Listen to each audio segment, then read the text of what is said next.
What's up guys, it's Destry and welcome back to another Despwns review. So today I'll be reviewing one of my new favorite games of all time, Dishonored, which is for the PS3, the Xbox 360, and the PC. Essentially, Dishonored is the most quintessential and perfect stealth action game I think that has ever been created. Whoa there, Destry! What about Metal Gear Solid? Or what about Assassin's Creed? Nope. Just personal opinion of course, but I honestly think that Dishonored is way fucking better than just any stealth action game I have ever played in my life. It's seriously fucking amazing. But anyways, in Dishonored you play as Corvo Attano, who's a bodyguard of the Royal Empress in this land called Dunwall, which is a dark plague-afflicted city that has these nasty fucking zombie creatures called Weepers that will try to bite you in your scrotum whenever they have a chance. So, you know, watch out for the scrotum-biting zombies, okay? They'll get you. In the beginning of the game, you're returning from a neighboring land trying to figure out how to cure the rat plague when you witness the assassination of the Empress and the kidnapping of her daughter Emily, who Corvo has a non-creepy father-like relationship with. Corvo, you're back!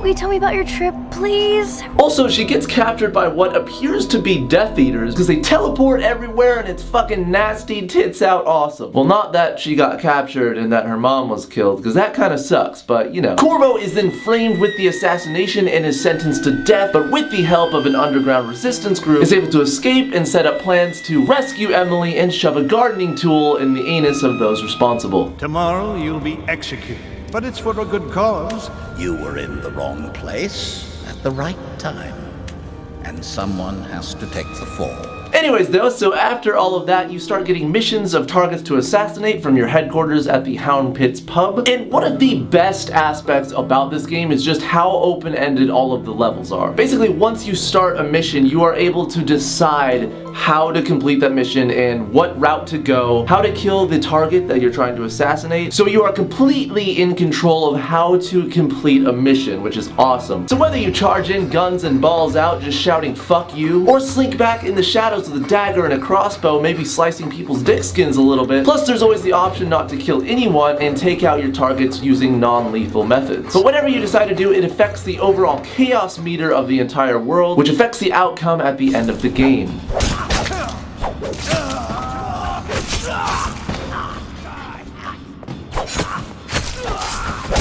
So while the game is an open world, it honestly feels like it just because of how non-linear and non-repetitive each new mission feels. You know, you never really feel like you're doing the same thing over and over again, and you never feel like you've been in the same places over and over again, which is fucking nice. So one mission you might be in a prison, the other one you might be in a sewer or towers above the city, or in factories, or in a literal whorehouse. The world and settings paired with the amazing graphics just immerses you into the game and makes it both exciting and visually amazing. One of the best things about this game is actually the upgrades that you get to your character. So throughout the game you'll get access to a bunch of superpowers, from teleporting, summoning rats, slowing down time, and each of these powers, including things like your crossbow and your gun, can actually be upgraded to fit your playstyle and how you personally want to play and beat the game. Also throughout the game you'll get perks from what are called bone charms. I don't know what the fuck a bone charm is, but they're fucking awesome.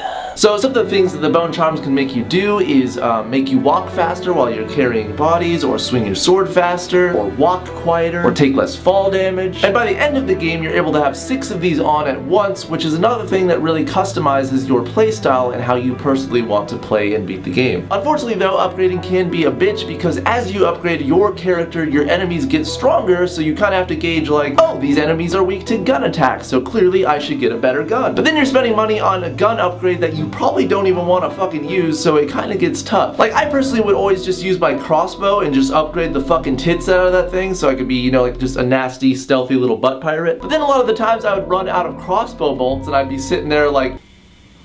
So it's really always kind of tough to stick to one playstyle because some enemies require that you play a different playstyle to even beat them. One of the things that I think only I would mention is the character design of the NPCs. They are seriously like the best part of the game, and I know I've said that like 3 times now, but fucking shit, seriously. Like, you know when you're playing a game and all the NPCs look exactly the fucking same? Skyrim! Each character in Dishonored is just so fucking unique and looks completely different than any any other character that you ever see in the game. In looks, attitude, body language, the stories that they have, you know, like the motives that they have for doing what they're doing in the game, everything. And it's seriously one of the main reasons I love playing this game so much, is because when you learn a character's backgrounds and their motives for doing what they're doing in the game, in some cases you may feel like sparing someone's life, whereas in other cases all you want to see is that person burn in hell and get raped by demons. You know what I mean? Okay. What downfalls I can mention about this game are definitely outweighed by the positives. Some could say that not having access to a ton of powers in the beginning of the game makes it pretty difficult to actually get into it, but to that I just say, take out your tampon, it's not that hard. I do personally feel like the action aspect of the game definitely outweighs the stealth aspect, but I do know a lot of people will say the exact opposite, and they'll say that the stealth aspect outweighs the